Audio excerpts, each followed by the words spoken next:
chapter 9, and I never forgot again, verse 15, right? What'd you say, Bubby? I was thinking it was 9:13. 9 and 13, okay. Well, we can take off right there. I ain't got it worked right. So, of course, I wasn't here last Wednesday, and Gabe covered for me. Started into John chapter 9, and I'm sure that Gabe done an awesome job just to bring us all up to speed on chapter 9, because chapter 9 pretty much goes. So if you don't, if you didn't get the first part of chapter 9 pretty much follows along with what happened in the first part of it. But and it's where Jesus he healed a blind man, and it's where to call it in pretty close, it's where he spit on the ground, made some mud in the clay, put it on the man's eyes, told him to go wash in the pool of Siloam. The guy did it, and he could see. So, Gabe, you got anything to add to that and what you brought up? I need to go wash my ears. Yeah, wash your ears in the pool. Well, and it was a busy place, so a lot of people were gonna see what happened. It was the pool that people would go to get cleansed before they made their trek up to the temple. Yep. Also found out that when they make that trek, they would sing psalms from Psalm 120 to 134. And it was an uphill, so you're kind of fighting to breathe, and there's a lot of people there, so where Christ sent him, there's a lot of activity. It's going to be a very public event. That's why, as you read, there's people kind of saying, isn't that the guy that begged? Well, no, maybe it just looks like him. And, there's a lot of kind of hustle and bustle that happens around it because of where he was told to go and what happened by him being obedient. So we covered a lot of that, like kind of putting yourself in the environment. Yep. Hey, good to see you. And that's it. I wanted to bring everybody up to speed on John chapter 9, which everybody might have been here that wasn't here, or somebody listens to this one later. Just to pick up on that first part of chapter 9, thank you, Gabe, for the recap on your part too. But it's a very important part. And as I got to studying about it, you look at this. This is a physical thing that happened that Jesus done. He healed the blind man and he showed him. But it's also now us as spiritual looking at it and becoming saved. It's the blind being able to see. And so there's more than one meaning. I say that all the time. I could preach off the same verse probably all year long and still have a different message all year long. If God changed it. So, but we'll take off on John chapter 9 and verse 13. And we'll just take off from there, and we'll end up where we do. Like I said, it's just like Sunday school class. If you want to read, you can read. If you don't, just pass it along. It's fine. Gabe will have them up here. So, 2. 13, Bubby? As it is written, Jacob, let's see. As it is written, Jacob, have I loved. Are you in John? Oh, no. I'll say you. It's right up there if you want to read up there on the wall. Yeah. I probably won't find it either, but I'll read it.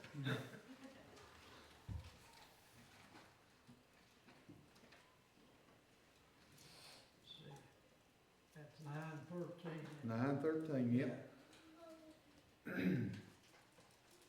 They brought to the Pharisees him that aforetime was blind. And it was the Sabbath day when Jesus made the day and opened his eyes. Then again, the Pharisees also asked him how he had received his sight. He said unto them, He put clay upon mine eyes, and I washed, and do see. Therefore said some of the Pharisees, This man is not of God, because he keepeth not the Sabbath day. Others said, How can a man that is a sinner do such miracles? And there was a division among them. They say unto the blind man again, What sayest thou to him that he hath opened his eyes? He Jews did not believe concerning him that he had been blind and received his sight, until they called the parents of him that had received his sight. 19. And they asked them, saying, Is this your son, who you say was born blind? Now, how then don't he now see? 20. His parents answered them and said, We know that this is our son, and that he was born blind. 21, but by what means he now seeth, we know not, or who hath opened his eyes, we know not. He is of age, ask him, he shall speak for himself. 22, these words spake his parents, because they feared the Jews, for the Jews had agreed already that if any man did confess that he was Christ, he should be put out of the synagogue. Right. We'll take off right there. Like I said, we've done recaps, so we're back to 13. And now this man, Jesus has done performed this. So the man he's got the clay, he's went and washed, he's come back. So in 13, just like it says, they brought to the Pharisee him that aforetime was blind. So this man, he was born blind from birth. He had never been able to see. So as this is a complete miracle, as you can imagine. 14, and it was the Sabbath day when Jesus made the clay and opened his eyes. Now you look at that and you think, well, we understand why that's important, because the Jews looked at it, we do nothing on the Sabbath.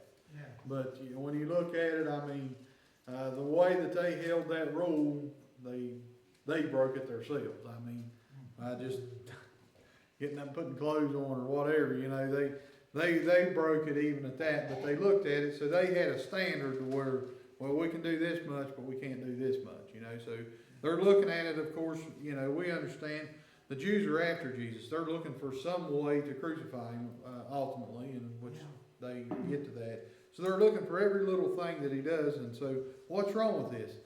He put clay on his eyes, the man went and washed in the pool, now he can see, he's never been able to see, so what can we find wrong with this? He done it on the Sabbath. So that's it. We got something to knock him on. They called him a sinner, didn't it? Yeah, called him a sinner because he had healed on the Sabbath. That would have meant it was that much more public. Yes. Folks would have been going to the temple that day. It was the Sabbath. And all these things, now we understand, they happen for a reason. It happened on the Sabbath because of there's probably more public there. Things, just like Gabe said, they'd be going to the temple. There'd be more around the pool because just along the lines like Gabe recapped, they went to the pool, washed, and went to the temple. And then uphill, and of course singing psalms. I didn't know that part, but Gabe had done some research on his part there. So as all these things is going on, it's all happening for a reason. When you look back on it now that we understand the end of what happened. So as they look at this, but you got to think about the Jews. They're looking at Jesus like, we got to figure out anything that he does wrong. We've got to pretty much crucify him for every little thing that he does wrong. Verse 15 says, Then again the Pharisees also asked him how he had received his sight. He said unto them, He put clay upon mine eyes, and I washed, and do see. So the Pharisees has brought him in, and this is I guess we would call them the rulers, or kind of like the law, I guess, maybe. The way we'd look at it, the cops, the investigators here. So the guys come in, the guy comes in, the Pharisees is here, tell us what happened. So he tells them the truth. Man made the clay, put it on my eyes, I went and washed in the pool. Now I see. Used his own clay. Yep, he did. That was his dirt anyways. Verse 16 says, Therefore said some of the Pharisees, This man is not of God, because he keepeth not the Sabbath day. So they bring it in here again. Others said, How can a man that is a sinner do such miracles? And there was a division among them. So you've got, if we was all in here and I ask your all's opinion on something, it probably wouldn't be 100% one way or the other, right? I mean, if I, say, my favorite color is brown. Somebody's gonna say, nah, I like green, or I like blue, or something. But as these guys said, the Pharisees said here, they hear this story, they're like, they understand that only God can be able to perform something like this. That has to be in their mind because they've seen these things. So the Pharisees are sitting here and they ask the man, how did this happen? He says, hey, they put clay on my eyes. But they look back in the first part of it, they say, this man's got to be a sinner because he healed on the Sabbath. He done work on the Sabbath, and we're not allowed to work on the Sabbath. This man has to be a sinner. But as the Pharisees hear this, there's about half of them in here that'll probably be just like that on a favorite color or something. If I ask you all your favorite color, we'd kind of, if I only gave you two, I said, well, you got to pick blue or gold. And, half of us would probably be over here, I'm going to go with blue, I'm going to go with gold. The Pharisees is at this point. They're there, and they have a division among them. They're like, he has to have something. He has to be from God in some way to have this kind of power to be able to heal. And then the other half's over here, he can't be from God. He's messing up too much. If he was from God, he wouldn't be healing on the Sabbath, and he wouldn't be doing this. And just as we went through the first 8 chapters, they've picked out every little thing that Jesus done along the way, even though he's proving to them, there's no doubt he has to be from God. He has to be the Son of God. They were just allowed to walk so far, weren't they?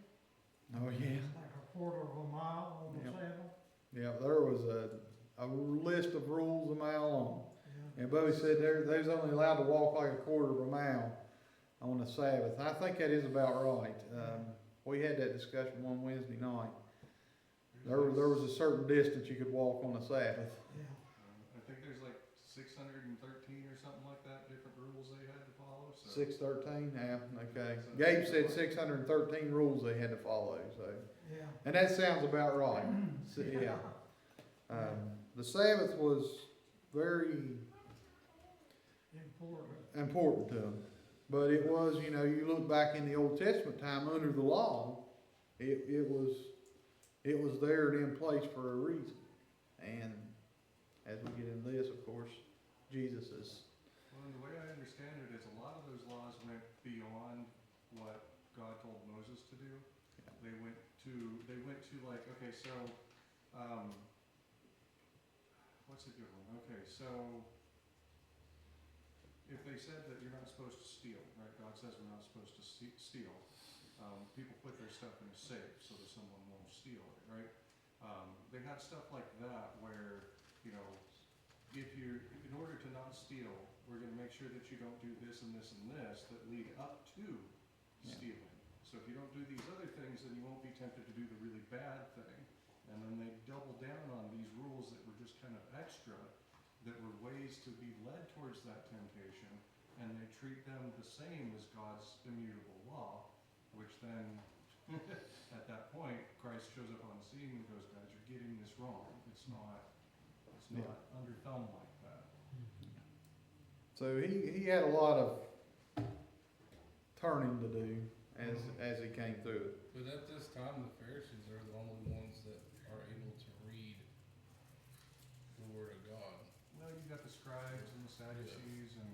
So a lot of them are being just told what it says instead of what it actually says. So like Gabe said, they have their laws and then they have man laws that prevent you from doing. They added to, you could even say they added to the Word of God. Yeah, you're not gonna find in Leviticus, Numbers, or Deuteronomy that it says you can only walk a quarter of a mile on the Sabbath. Yes, yes. That was a man law. But at that time, they didn't know the difference between. And I agree 100%. They didn't have they're not like us. They didn't have a Bible to pick up and study off of. It was word of mouth of what a Pharisee or somebody like that. And I don't know if you've ever played telephone in elementary school, but it don't go far before everything starts getting turned around. Oh yeah, we could do it here tonight. It would be turned around. If I told Bubby something and then he went and told Wanda, by the time it got to back here probably halfway through to you, it'd already be changed. By the time it got back to me, it'd be totally different probably. So, it is, and of course these Pharisees and things, they were gonna twist this to make it in their, help. Verse 17 says, they say unto the blind man again, what sayest thou of him, that he hath opened thine eyes? He said, he is a prophet. So the Pharisees are asking this man, you know, what do you think about it? He gives them the answer. He says, he is a prophet. Now we're going to learn here a little bit later in chapter 9 that, you know, the Jews had already put out, you know, a warning here that if you pretty much, you believe on Jesus or say he's God or say he's God's son, or, you know, we're putting you out. You know, we're going to learn that here, but we're going to cover that verse here in a minute in chapter 9. So as he says this, you know, and I'm going to imagine he knew that when he said this and made this comment that he is a prophet, you know, but this guy's been blind all his life. Chapter 9 lets us know here in the end of it, he was of age. So he was old enough to make his own decisions. He wasn't a young man. So he's been blind for a pretty good while. So you can imagine. He can see now. He's pretty amazed. So when he comes in, he's going to give an answer. Verse 18 says, but the Jews did not believe concerning him that he had been blind and received his sight, until they called the parents of him that had received his sight. So I want to look back here at, let's see, it's in chapter 8. I made a note here. Chapter 8, verse 17. John 8:17. And I want you to, as we read these next few verses, this is why they called the parents in. Chapter 8 and 17. And it says, it is also written in your law that the testimony of two men is true. So that was wrote down in the law. If two men tell you something, if, you know, Dad could absolutely commit nothing. But if we went under the old law, me and Gabe, we get together, we're going to go tell him that he done something. He done something bad. Me and Gabe go in and we stick together. Good storyline. We tell them, and I'm sure it did happen sometimes, but, you know, ultimately, we could have probably got him in trouble for something under the old law, you know. So this is why they call the parents in. They're trying to make a reason. This guy's fake that he's been blind all his life. He's not really been blind. Whatever. They're trying to come up with something. So they're reaching out here to try to get somebody else to say something. Yeah. This is where getting kicked out of the temple comes into play again. Because, you know what, if we can get the parents to be scared about getting kicked out of the temple, and we can use this against them, and then they'll say, well, no, he could see when he was born. You know, probably Pharisee thinking in the back of his mind, we're going to try to get something here to disprove what Jesus did. Yeah. So in 19 it says, and they asked him, saying, is this your son, who ye say was born blind? How then doeth he now see? His parents answered them and said, we know that this is our son, and that he was born blind. So, as they come in, the parents come in, this made the story true. As the man comes in, he confesses, I was blind. So they call the parents in, they ask the parents say, yes, he is our son, there's no doubt. And yes, he was born blind. So it made it true. So something happened here. And the Jews is kind of following the law here a little bit. We've got a couple people that's come in and said, guarantee you, this is our son. Guarantee you, our son was born blind. It's made it true. So now something has happened. Verse 21 says, but by what means he now seeth, we know not, or who hath opened his eyes, we know not. He is of age, ask him, he shall speak of himself. This is where the parents come in. Verse 22 says, these words spake his parents because they feared the Jews. For the Jews had agreed already that if any man did confess that he was Christ, he should be put out of the synagogue. This is where the parents was, they're scared. They don't want to lose their There you go, their membership to come to the synagogue. So there's a lot of societal impacts to getting kicked out of the synagogue too in that society. Like you're gonna get shunned anywhere you go. You might not be able to buy from the same people at the market. Yeah. There's a whole lot of stuff that's gonna come down as a result of getting a boot out of synagogue. So you had to take all that into effect, but even as the parents took that into effect, they still didn't lie. They still come in, yes, this is my son, yes, he was born blind.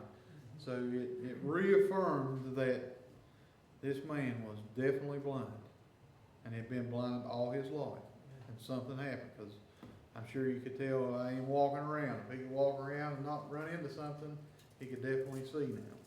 I kinda wonder how many of the Pharisees that were split, like earlier in the chapter there, wondered how many of them were putting the pieces together at that point, that not only was he blind, it wasn't just a healing, he was born blind.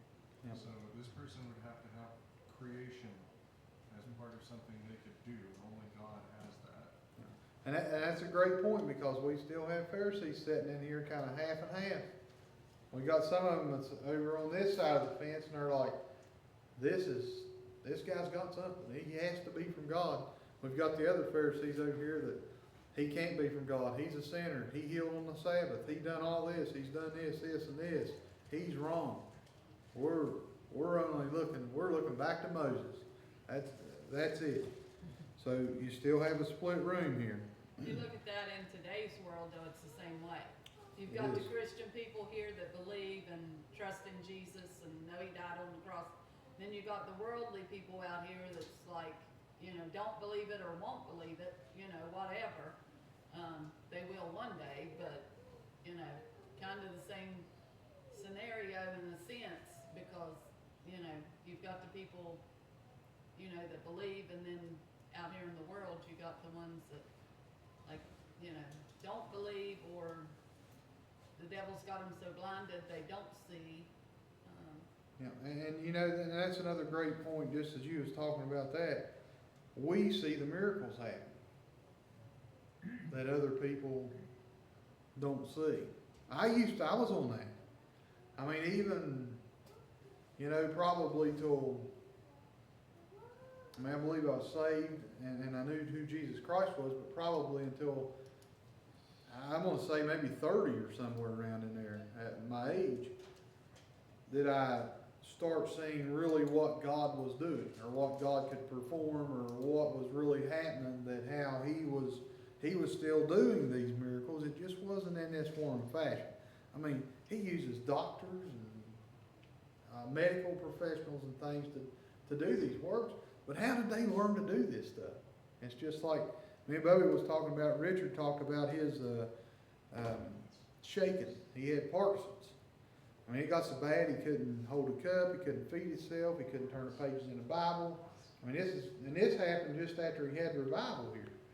In a short amount of time, he got to where he was shaking so bad he couldn't do nothing. And he talked about the surgery when he was preaching the other day. And he went to Morgantown, they done a little surgery, come out, and I mean, he can sit there and hold his hand as still as mine now. It's God still doing miracles. Amen. Those things are happening still today, and it's just like that. We're still like the Pharisees. We're the Pharisees that's over here. I know that Jesus done this. We think about next month. Easter's coming up. I know that Easter happened. I know that Jesus rose from the dead. Yep. We'd also look at how many times the doctor. I said next month. Somebody gets better and they ask the doctor, what'd you do? And they're like, don't know. We didn't do anything. We don't know why they're getting better. Yeah, and you'll hear a lot of them say that was just an act of God or something. That's their only explanation to some of it. And sometimes I think we look at those miracles, it might be something smaller, and we don't look at it as a true miracle of God. But God works in our lives and helps us and does something, or, it's different. Like he said, it can be in mysterious ways, but I think God's still working in miracles the same today as he did, you know, in Bible times. It's just sometimes we don't look at it. You know, it's just like in asking for somebody to be healed, you know, the healing may come, but it may be a different time than like you spontaneously, I want them healed now. Or just like the clay on the eyes and go wash in the pool, sometimes that's a timeline that's further along, you know, and those things it's hard to understand. It is. You know, but this was part of Jesus' ministry, though, also. You know, when we look back on it too, that the Son of Man would come, the Messiah would come, and it's do miracles and perform miracles and all this in front of people, and you know, so you look at it, these Pharisees should have been looking for this. I mean, this was really their job, was to realize this. And just like with the way of the disciples, how Jesus showed them what, like, even after he told a parable and the crowd was, you know, still trying to figure it out or whatever, he would take the disciples back and explain to them, you know, this is what I meant by this. So that way in the future, when they're doing the teaching and the showing, they can say, you know, I know for a fact this is what Jesus meant by this parable or by this lesson. And in today's world, we're the place of those disciples. We're supposed to go out and tell all of these other people, hey, I saw him do this, and I know he can do this thing. So the more we're willing to do that, the better it becomes. And it's one thing I've found myself is the more you bring him into your everyday, the more you see what he's capable of and what he's done through it, even in the smallest little events. And Us waking up every day. absolutely. It is, and he takes, if we really look around, he does so much that we don't even realize. It's like Mom said, the little things. Those Pharisees probably couldn't have thrown the first rock. Oh, no. No. When Jesus told them to throw the first rock to one without sin, they couldn't throw it. They all walked away. I'll hit 23, just read through it here. It says, therefore said his parents, he is of age, ask him. They're telling him, go ask him yourself. We don't want no part of this. Yeah. Then again called they the man that was blind, and said unto him, give God the praise. We know that this man is a sinner. So here they are. The Pharisees they're pretty much saying, you're going to do it this way. Give God the praise. This man that you're talking about, this Jesus guy, he's a sinner. Mainly, he did this on the Sabbath. Yeah. He's got to be a sinner. Right? He broke one of our rules. One of our 611 rules is broken. So he's got to be a sinner. I've noticed they never focus on the miracle that's happening. Yep. And I think about this, they never focus on themselves. Yeah. I'm telling you, you give God the glory. But they're a sinner themselves. They're calling Jesus a sinner, which is the only person that's ever walked the face of the earth without a sin, and they was all sinners. And it's, but as they get to here, they're pretty much telling him what to do. But it's all because they didn't. I think if Jesus was to come back the way that they thought he should have, you know, as a king, rich and powerful, then everything would have been different. They would have, but because he came with the Gentiles and, you know, sinners and tax collectors and all that, that's where they kind of turned him. Where he was born at and everything else. They looked at every detail, you know, it's just like him healing on the Sabbath. They looked at all that and this can't be it. He's not the root of David, you know, when they first looked at it, that's what they thought. You know, because, Joseph just no carpenter. But, you know, look at Mary's line of heritage, right back to David. But even today, we kind of still do the same thing. I mean, if somebody's from, you know, I don't know, what is this place up here? Hamilton. There ain't nothing but a bunch of troublemakers that come out of there. There's no way anything good can come out of there. Yeah, we will look at that, yeah. We kind of do the same thing, just not, we're not doing it to Jesus. Yeah. It's almost like what they say in Ecclesiastes, there's nothing new under the sun. Yeah. That's it. But 25, he gives them an answer back. He says, he answered and said, whether he be a sinner or no, I know not.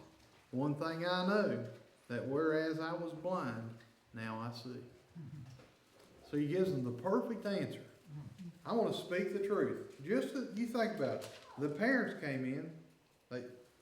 They're scared to death. I don't want to be kicked out of the synagogue. They can't lie, so they tell the truth.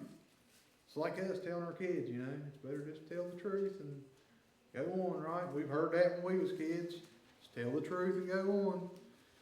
We probably didn't a lot of times, but as the parents come in, they tell the truth. Yep, this is our son. He was born blind. I don't know how he got that way. That now he can see. The man comes in, they tell him, say, you give God the praise for this. He answered and said, you know what? I don't know. I can't judge this man. I can't tell whether he's a sinner or not a sinner, whether he is or not a sinner. I don't know. But he said, I can tell you one thing. I was blind. When he put that clay on my eyes and I went and washed in that pool, now I can see. Yeah. And it's just like that. Like I said when I first started, that's the perfect storyline to go along with being saved. It's just like I'm saying that I can see those miracles that God performed now that I couldn't see the first 30 years of my life. That I couldn't see what God was doing and how he was. And that's where it really clicks with you and you're like, this is it. This is right. You know, I can see something here. And as he got to this part, you know what? I can see now. And if you think back when we were sinners and in the world and now being saved and knowing Jesus, we can see a little bit more. We can see more in the Bible. We can see more of what's going on in the world and the things lining up in the world. It's, you know, we can see that things are a mess.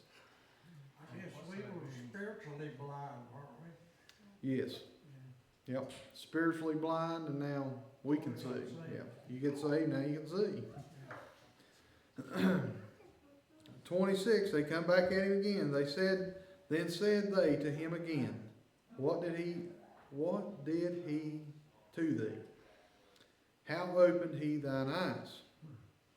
So they're still questioning, you know, what happened? How was you blind and now you can see? What did he do? well, this is the second time we're asking the same thing. Yes. Like you're trying to trip them up at this point. It's like you're interrogating him. Well, if we ask you enough times, we'll change your answer. Yes, there you go. It's just like when I used the analogy of being the cops, the detectives, the start. That's what the Pharisees kind of playing here. And just like Gabe said, this is second time they've asked him, what did this guy do? How did you get to where you can see? Verse 27, he answered them. He said, I have told you already, and ye did not hear. Wherefore would ye hear it again? Will you also be his disciples? And they reviled him and said, Thou art his disciples, but we are Moses' disciples. We know that God spake unto Moses, as for this fellow, we know not from whence he is. The man answered and said unto them, Why, herein is a marvelous thing, that ye know not from whence he is, and yet he hath opened mine eyes. Now we know that God heareth not sinners, but if any man be a worshipper of God, and doeth his will, him he heareth. Yeah. Since the world began, was it not heard that any man opened the eyes of one that was born blind? If this man were not of God, he could do nothing. They answered and said unto him, Thou wast altogether born in sin, And doest thou teach us? And they cast him out. So as he gives it, and I want you to think, I mean, this is a great, this is like if you ever think about reading the Bible, I used to think about reading the Bible as like, oh, I can't understand it. I can't make nothing out of it. But you think of the story that is told right here. I mean, it's like watching I've told you all before, like when I read the Bible, like I picture myself standing there or whatever. I can see the Pharisees here, and there's three of them over here that's like, how, this guy's something. I can see these three over here. This guy's a sinner. He is awful. He done this on the Sabbath. We've got to get rid of him. There's no way. And they're the ones over here. I can see the boys standing there that, I really don't care what you all do. I don't care if you throw me out of the temple or not, because guess what? I've been blind my entire life, and now I can see stuff. I can look around and see. I'm going to tell you the truth. He gets down here and he tells them, I like the part where he tells them in 33, if this man were not of God, he could do nothing. Well, they would have to agree with that, because they know that anything like this has to be of God to perform this type of miracle, that these things happen. So even the bad Pharisees, the ones that's over here, this man's a sinner, no, not believing nothing, they have to kind of sink into that. But as you read these last 10 verses I read, what a great story it is. If you look into the Bible of what really the meaning of the story is, it makes it interesting to read. And it tells a story, and we can look at it now. Well, what's this mean to us now? And it's like we've said 2 or 3 times tonight. It's like being born again, sinner, and being saved. But as this guy right here, he tells them a few things that I'm sure stepped on their toes. Just like in 29 when he says, we know that God,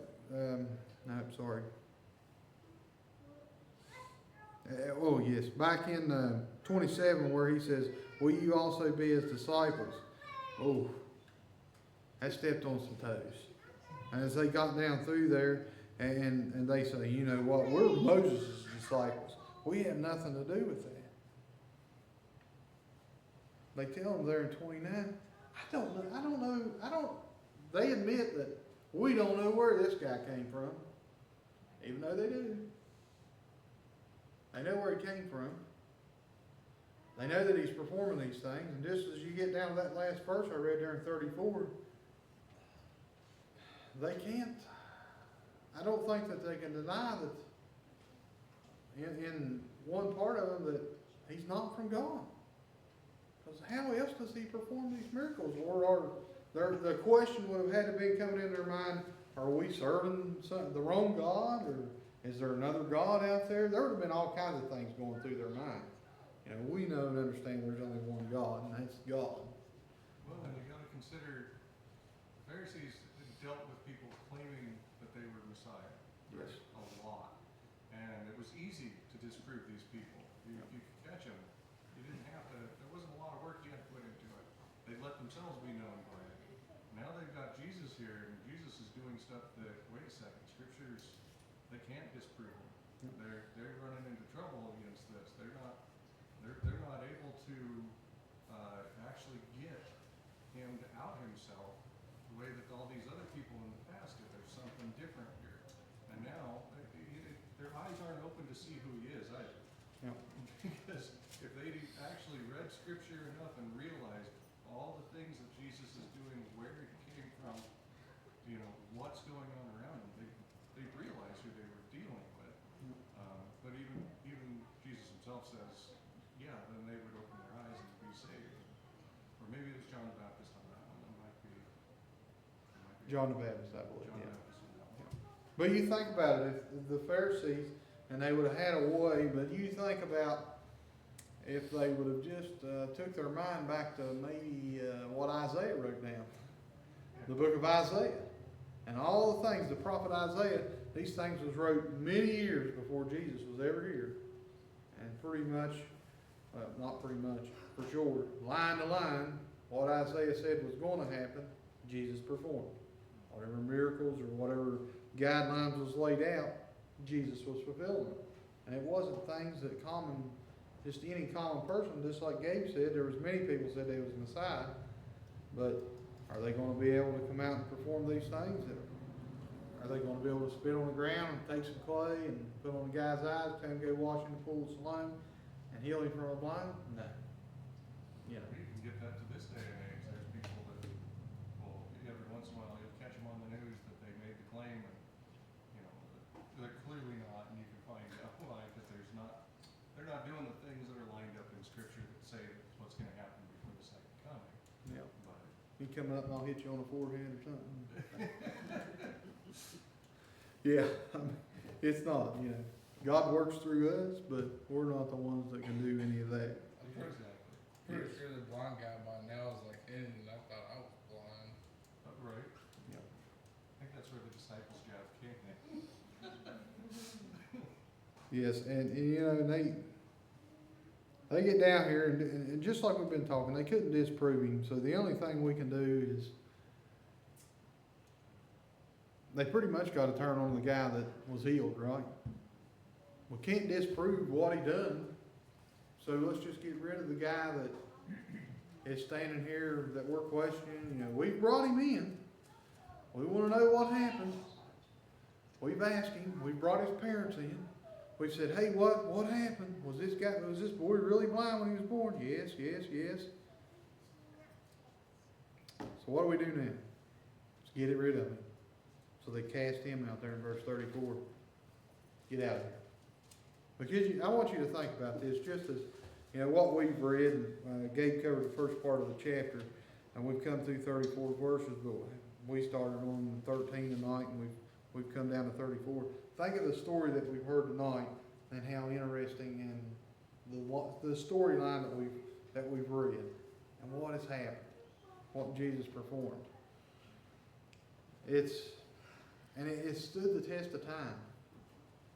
It's a proof that, you know, what John was writing down here, and Matthew and Mark, as they was writing this stuff down, it stood the test of time. They couldn't disprove Jesus wrong then. Scientists today, with all the fancy equipment they got, can't prove the Bible wrong.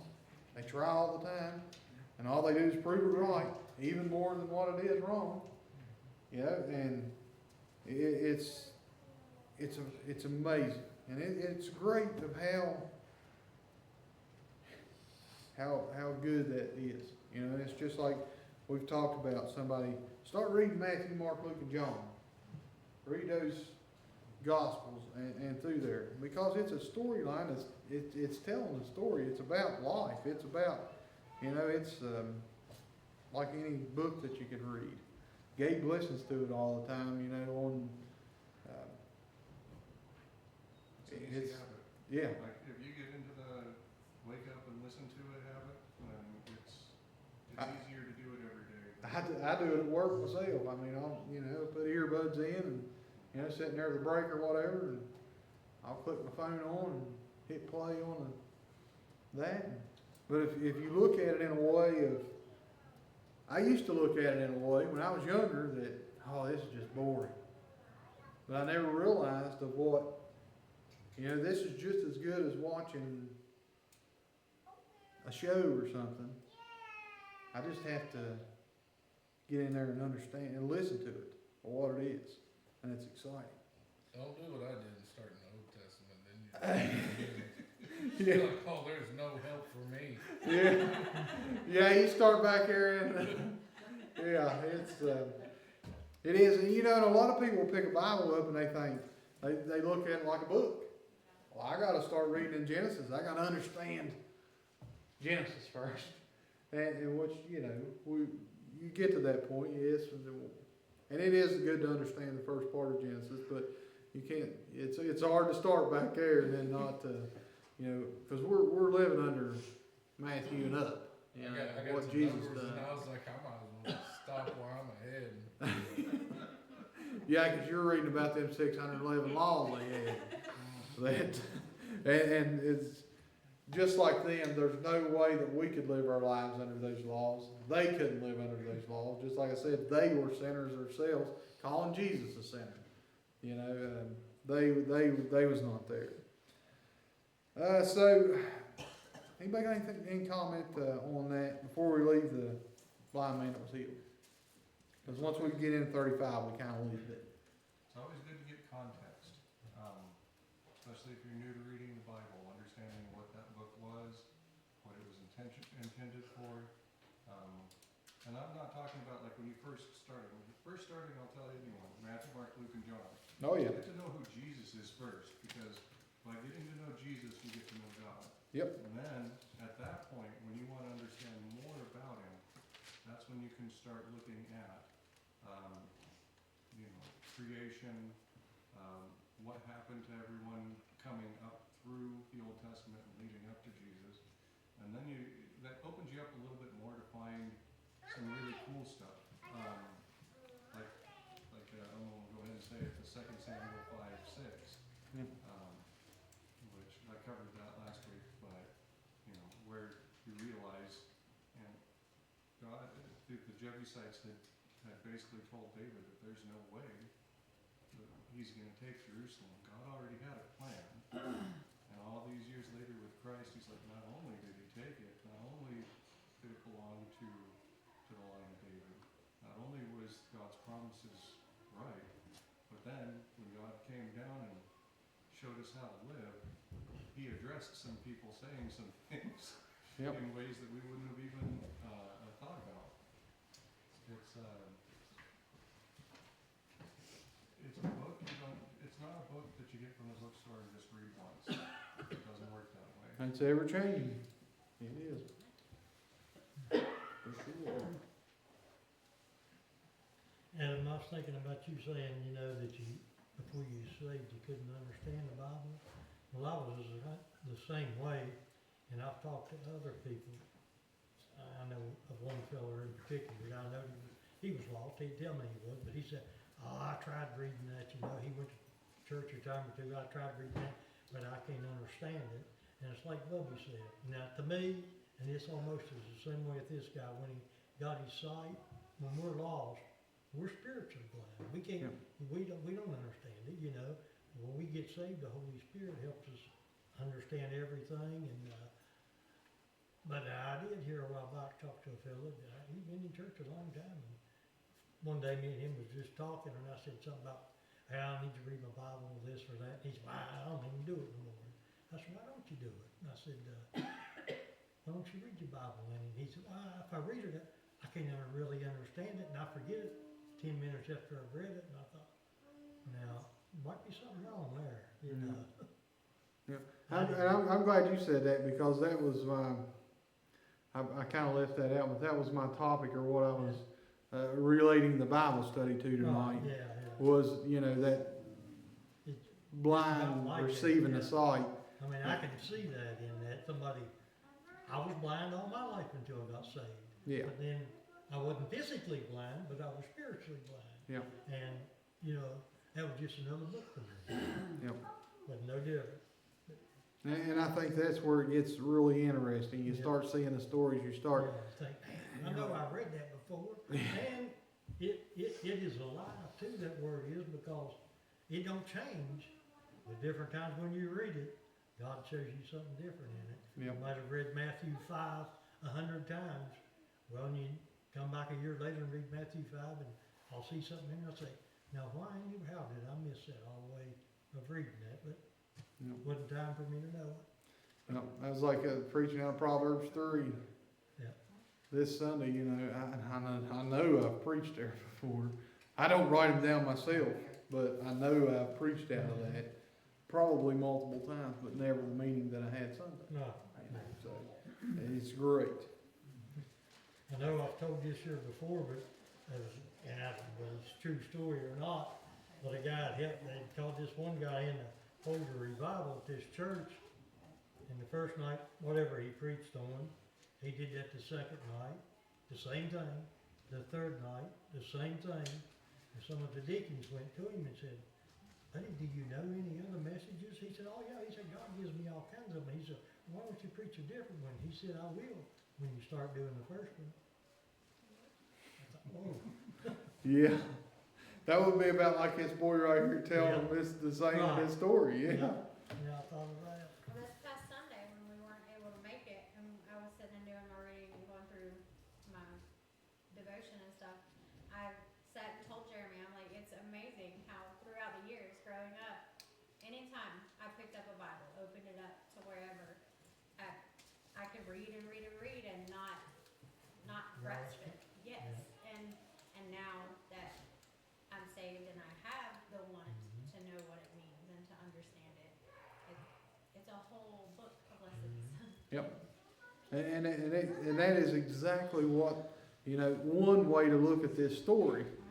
And it was kind of the way I was looking at the story is, hey, you know what? Sight given to the blind.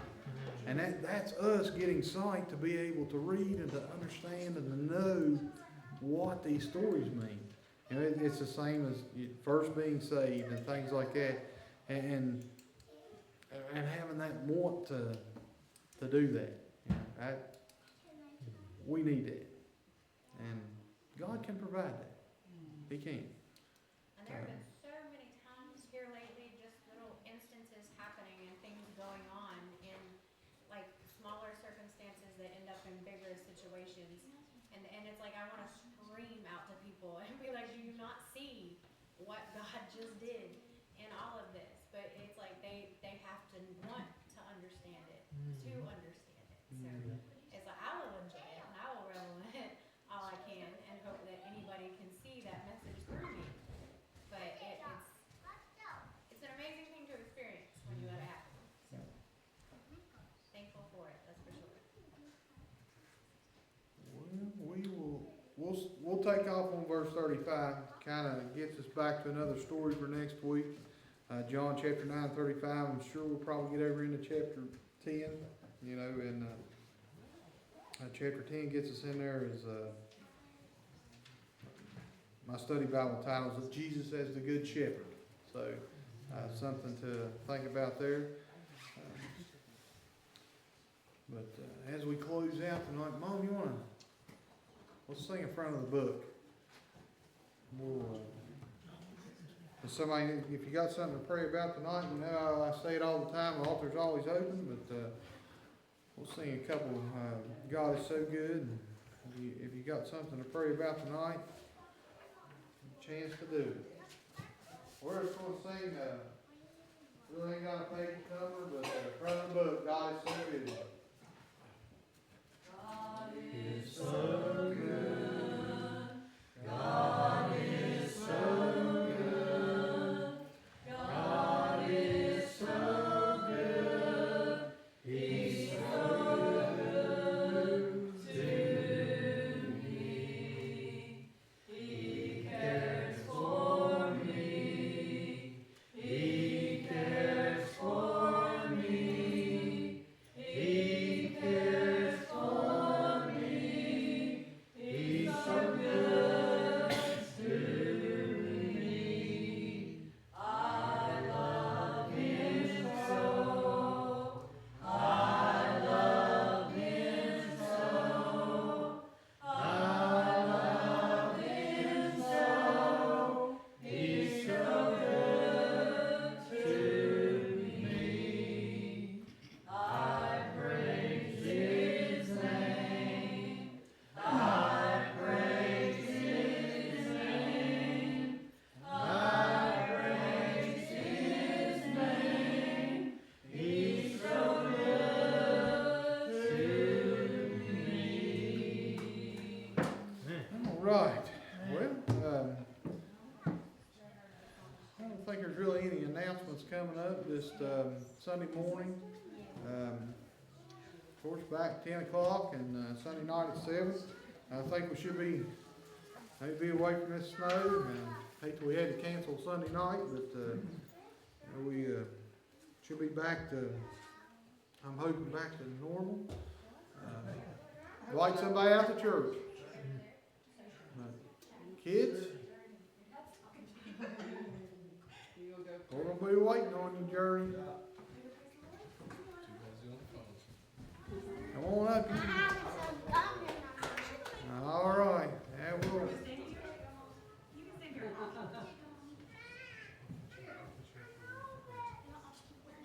Come on up, buddy. We'll let you, you can set it right there if you want to. That work? There you go.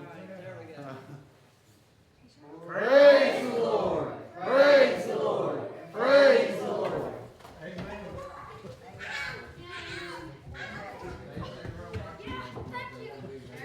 I was surprised she went back, honestly. I didn't expect her to. I don't know or not cable, TV was out, ours was, I couldn't comprehend it. But we, me and one invited him off my house just, I couldn't be breakfast. And, he said, hey, he just wants to say, but he looks pretty good. Good. Right. He looks pretty good. He said his pressure, his heart pressure or whatever you call it, it went up a little bit. He did not say how much. He did say how much.